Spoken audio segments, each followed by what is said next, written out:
Hi there, and welcome back to Sunshine Strategies Radio.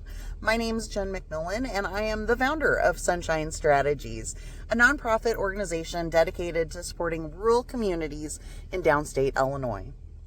And as you can tell by my windows, I am outside again. I am recording live here in St. Croix Lake State Park, right next to the dock and the campground. And it is absolutely beautiful here today. I think we're up near 50 degrees, so I've got my hatchback open on the office, taking full advantage of the sun and the birds. So if you do hear some noise in the background, I apologize. But I couldn't turn this down. It's a beautiful day. And this spot is right across the lake from my elusive cemetery, Finley, which is kind of a sore spot with me today. So last week I was prepping this week's episode so that I could tell you more about Project Tafophile, which I will do here in just a few minutes. But I did have to make some edits today because of a document that I found last week. So Project Tafophile, if you remember, is a answer to the question, what do you do when people stop visiting cemeteries here in Illinois? And the first one that I'm studying is Finley Cemetery. It is it's not despoiled, it's still there, but it's not usable. You can only get to there by a boat currently, and the shoreline is suffering some deterioration. So I have been working with the Illinois Department of Natural Resources to work on that project, but we thought the Department of Natural Resources owned the cemetery, and they don't, apparently. Thanks to my friends over there, they found some documentation that I need to do a little more digging on. So I am hopefully this week or next going to make it to the Christian County clerk's office and do some more digging, because it looks like we've got an exemption on this cemetery that I can't even visit. So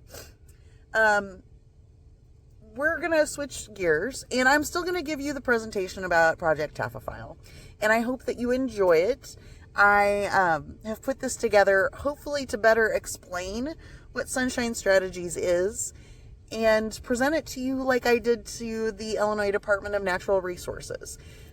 As a partner, they've got a little bit of risk working with someone in a nonprofit organization when they release records to me or when they discuss this project with me. So I wanted to put this presentation together to let them know what Sunshine Strategies does and what our goals for this project were. So I'm going to share that here in a moment with you. Let me just switch gears. All right, so this is the presentation that I had hoped to give you today, and I'm still going to, but with a few edits, and not going to ask for anything at the end other than your support, and if you'd like to help do some research. So again, this is a bit about Finley Cemetery and an introduction to Project Tafophile. And if you remember a couple episodes ago, we talked about Tafophile means someone that really enjoys learning about cemeteries, epitaphs, and gravestones. So it seemed like the perfect name for this project. So I'm presenting this to you as Sunshine Strategies. And again, we're a nonprofit consulting organization. We are dedicated to empowering communities to create positive changes for families. To accomplish this, we can offer a wide variety of support services. And this can include mobilizing resources, research, and fundraising. So that's kind of how we got here with Project Tafophile. Again, we can do storytelling in formats like this. We do consulting and even bookkeeping. And as you'll see here in just a few minutes, Project Tafophile is our first project. And it is exploring that public policy problem that's created when people stop putting their family members into cemeteries. You know, what happens when a power plant springs up next door, or that land is needed for another use. So that's our first project that we're going to talk about today. And last week we brought up a brand new project that we added, and that's a rural oral history project. And I'll fill you guys in a bit more about that later in the episode. And then ongoing nonprofit support. Currently, I'm working with Decatur Daycare Center and Unitarian Universalist Fellowship in Decatur, both Macon County organizations, both nonprofits that I love dearly. So, and then we are currently working on a petition that's on change.org for the Illinois Department of Corrections. We would like them to stop the physical mail until they can get their concerns over exposures to our staff, correctional officers, and those that are incarcerated under control. So that's kind of a brief overview of the projects that we're doing, but let's dive in a little bit more to Finley Cemetery. So again, this episode I'm recording out here at St. Chris Lake, and I'm looking at the cemetery as close as I can get to it. And here I've got some photos of the cemetery back in 2009, I believe, when it was last worked on by a group. And I'm going to get their name wrong, so I'm going to come back to that. But Finley Cemetery is just this small frontier burial ground that's located in South Fork Township, Christian County, Illinois. It started as a family plot for the Richardson family, who initially settled in the area, and it's located about 5 miles south of Edinburgh. Now, again, as I stated earlier in the episode, when I first created this presentation, I was under the assumption that it was owned by the Illinois Department of Natural Resources in St. Chris Lake State Park. We found documentation that made us change, so we'll get to that here later when we get to our stakeholders. But our goal was to address the damage and repair, and then restore access to the cemetery. This issue was brought to us by a local cemetery enthusiast group on Facebook, by someone that has family members out at Finley Cemetery. So I wanted to go there and photograph the monuments, but couldn't get there. And I just kind of went, oh well. But this bubbled up as an actual issue. Like I said before, the shoreline needs some repairs. And, it's been overgrown for years and years, as we'll see in some of these photos. So this first one is a picture of a volunteer in the cemetery. You can see that it is vastly overgrown if you're watching on YouTube or the video through Spotify. But there's just this gentleman out there trying to document tombstones, and he's just kind of lost in the middle of this honeysuckle.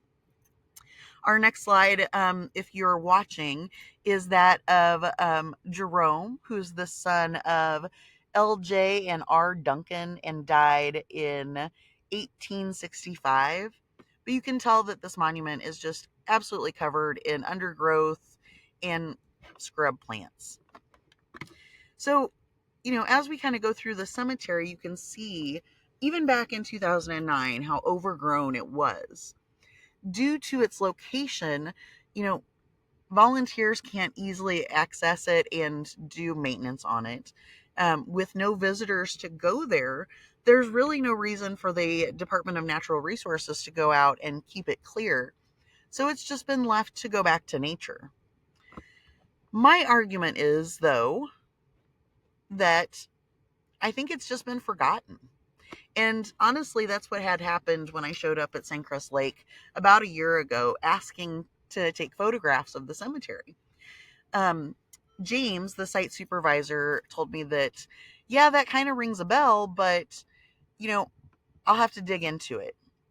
And since then, we've started to develop this project. So our current stakeholders are, of course, Sunshine Strategies, this nonprofit that, we just want to make sure that this community issue gets resolved. And of course, the Illinois Department of Natural Resources owns all of the property around the cemetery, and maintain it for the people of Illinois.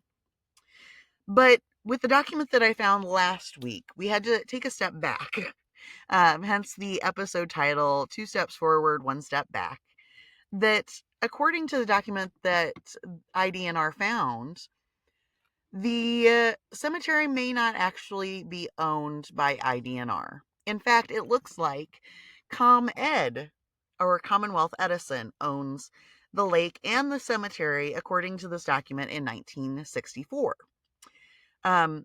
Furthermore, in this document, it looks like, let me move this here, that Peabody Energy, originally known as Peabody Coal, owns the mineral rights under the cemetery, according to the document, again in 1964. This document also, and it's an insurance document that we found, that was written to Commonwealth Edison about the cemetery.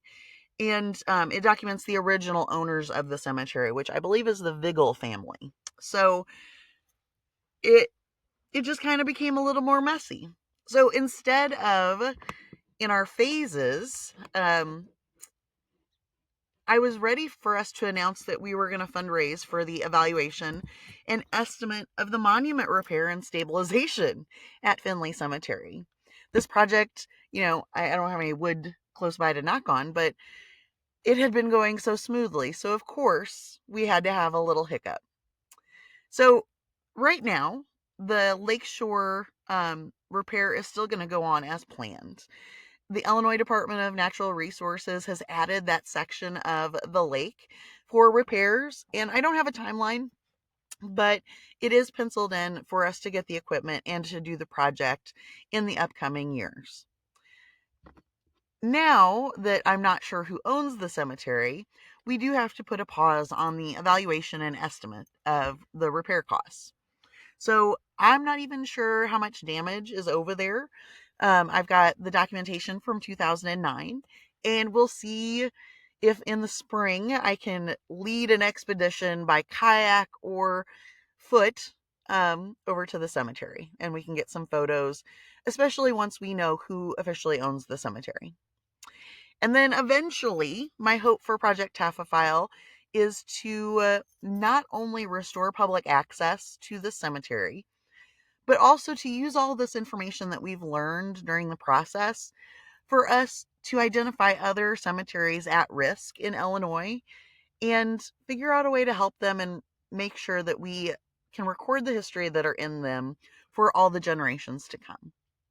So, with that, I'm going to wrap up this presentation. If you are interested, again, in helping with me locating the proper owner of Finley Cemetery or helping with Project Taphophile, please email me at jen@jenmcmillan, MCMILLIN.com, or feel free to visit us at sunshinestrategies.org.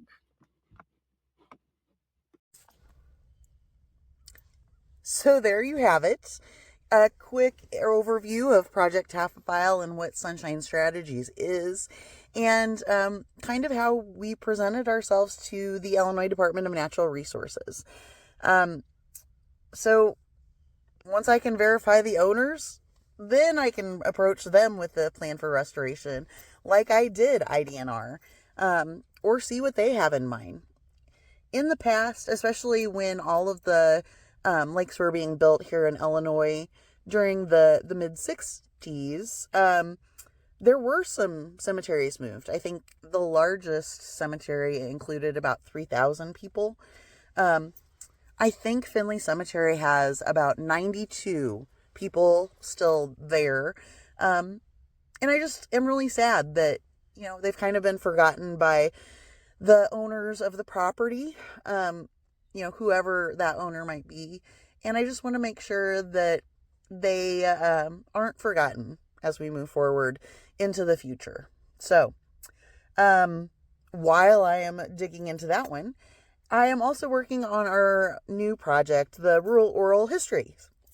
So last week, I talked about my friend Bill Gossett, who I need to follow up with. I sent him the episode via email. I'm not sure if he's listened yet, but I want to record his story and then another friend that, they've got these really cool stories. Both of them are business owners in rural communities, and they're just getting up there in age, and I want to make sure we capture their stories while we still can. So I reached out to NPR Illinois, of course, because that's where I am a community advisory board member, and StoryCorps, which is a nonprofit organization that their mission is to build connections, encourage compassion, and share stories, big and small. And honestly, I couldn't think of a better fit for Sunshine Strategies to work with on this partner. They collect stories just like these. So I am hopefully going to ask them for some special assistance in this project, and maybe even to bring their recording equipment to Central Illinois to do some more recordings while we're doing the Rural History Project. So, if you have suggestions of rural business owners in particular, or people that you just find fascinating that you'd like to do an oral history on, please let me know. It's easy to add them to this list while we're doing the planning. The only additional setup needed is just a quick biography on that person so that we've got some questions. Again, you can always email me or visit sunshinestrategies.org to figure out how to get a hold of me. And finally, as we wrap up today's episode, I'm excited to share that Sunshine Strategies has landed 2 clients in the last week. We are continuing our work from Decatur Daycare and Unitarian Universalist Fellowship of Decatur. Both of those I started working on as in-kind donations, no cost consulting for services to them, one for grants and one for strategic planning. So they have both been in discussions of how to formalize that agreement, and we're going to continue fundraising for Decatur Daycare. I hope that we can find some more grant dollars here within the city, county, and state for my favorite nonprofit daycare. And then I am going to start doing office hours for Unitarian Universalist Fellowship of Decatur as a part of their reorganization project. They need some refreshing on business practices, fundraising software, and the strategic plan. So I'll be spending Thursday afternoons over there from 12 to 4. Feel free to stop by and say hello. And I think that's going to wrap up for today. Next week, hopefully I'll have a better update from Christian County Clerk's office. And if you would like to support these projects, Project Taphophile and the Rural Oral History, you can always go to sunshinestrategies.org and click Donate. The funds raised during these initial phases provides access to research tools, travel expenses, and provides the backbone office support to allow me to do this work. Our fundraising goal for next year is $150,000, and as you can see, we make every dollar count. And I hope that you enjoy the sunshine that is left for the rest of the day and have a wonderful rest of your week. Talk soon.